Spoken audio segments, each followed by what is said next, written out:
Ашырбек Мойдонович, сиздин көңүлүңүздү бурайын деп турам. Былтыр 2018 май айларында Балыкчы шаарынын Борбордук көчөсүнүн биринде жаңы жол салабыз деп асфальт толугу менен сырылып салынган.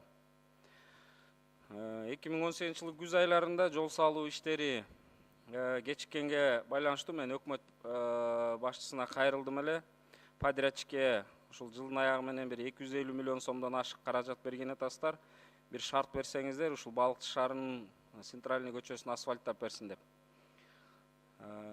Быйыл мына эми 1 жыл болгоно калды.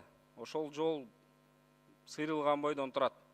Чаң жутуп, центральный көчөдө уже ал жакта баягы айылдагыдан да жашоо өтө мындай оорлошту да.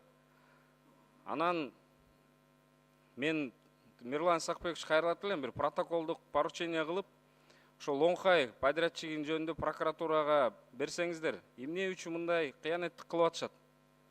Акчасын алышты, жолду салбайт. Керек болсо ошол компания менен контрактты бузуп, башка местный подрядчиктерге берсе, ошол акчага бул жолду давно салып коймок. Шаар тургундары эми ыйлагыдай болуп калды.